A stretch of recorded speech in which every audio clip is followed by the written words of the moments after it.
Let us discuss in this video about the practical steps to calculate ECL for trade receivables. We've discussed obligations and pitfalls. Now let's get into the how-to.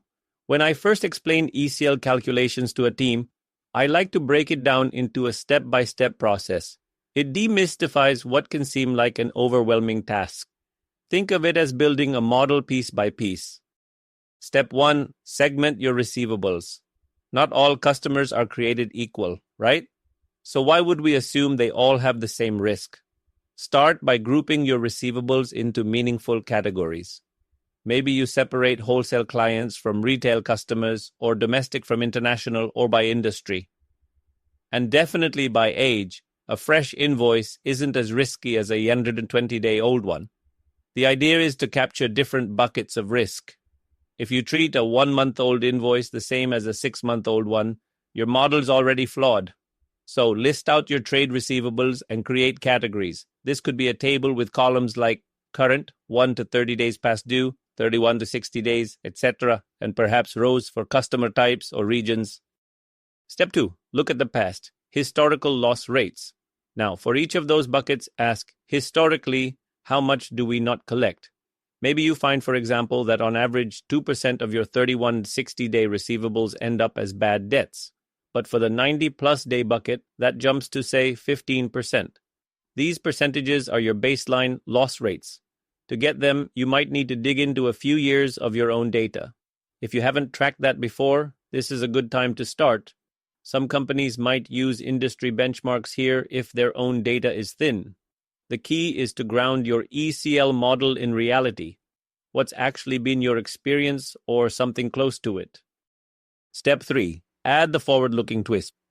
We can't stop at history because, as we all know, the future can differ. This is where you incorporate current and expected conditions. Is the market looking cloudy or sunny?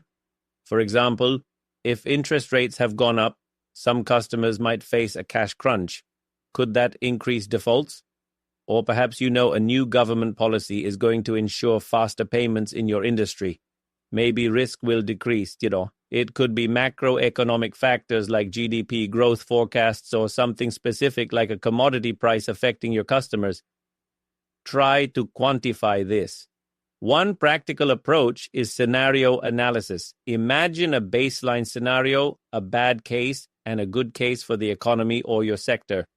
How would each scenario change those loss rates? Maybe in a bad recession scenario, that 2% loss rate could double to 4%. In a boom scenario, it might drop to 1%. You assign probabilities to these scenarios, maybe a 60% chance baseline, 25% recession, 15% boom, for example, and then you get a weighted outcome. It sounds a bit technical, but it's essentially saying don't just plan for one future, consider a range. Ind AS 109 expects this kind of thinking. Step 4. Crunch the numbers. Now apply those thoughtfully determined loss rates to your receivable balances. It might be as simple as multiplying. For each bucket, exposure X loss rate, Yarakker's ECL. Do that across all your buckets and sum up. That's your expected credit loss allowance. If you've segmented nicely, you'll get a sense of which pieces contribute most to that ECL. Perhaps you'll find, for instance, that a certain region's long overdue receivables are the biggest chunk of expected losses. That's an insight you can take back to your sales or credit control team to address. Step 5. Document and double-check. It's easy to get lost in numbers, but remember, regulators and auditors care just as much about how you got the number. So write down your approach. I often suggest preparing a short memo. Here's how we did our ECL. We grouped receivables into these buckets. Here's our historical loss analysis. Here's the forward-looking adjustments we made and why.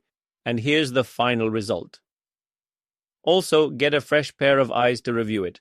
Maybe someone from the risk team or an internal auditor. They might spot something you missed or challenge an assumption, which is good. It makes your model stronger. And absolutely, compare your last ECL estimate to what actually happened. If you provided Rs 10 lakhs as ECL last year and ended up with Rs 9 lakhs of write-offs on those receivables, that means you were pretty close. Good job. If you only had Rs 2 lakhs of write-offs, maybe you were too conservative, or if you had Rs 20 lakhs written off, you underprovided. Either way, Feed that back into refining your model. Now let's sprinkle in a few best practices. One, if you can, use software to do this. Handling this in a spreadsheet is okay for a start, but as data grows, it can get messy and error-prone. There are tools that let you integrate this calculation with your accounting system, so it pulls the latest receivables data automatically and even incorporates macro data. That reduces manual effort each quarter. 2. Involve the right people.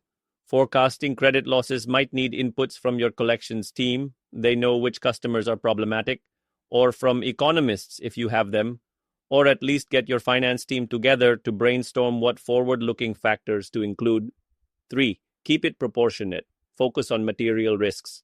If one line of business is 90% of your receivables, spend most of your energy getting that part right. By following these steps and tips, calculating ECL becomes less of a mysterious art and more of a standard process. Sure, the first-time setup takes effort. You might have to pull data, decide on the model structure, but once it's in place, each subsequent run gets easier. And importantly, you'll have comfort that your numbers are defensible. If an auditor asks why 5% loss rate for this bucket, you have an answer grounded in data and logic, not because we guessed. A robust ECL process for trade receivables will make your financial reporting more reliable and give you early warning signs for credit issues. It's a worthwhile exercise that pays dividends in transparency and preparedness.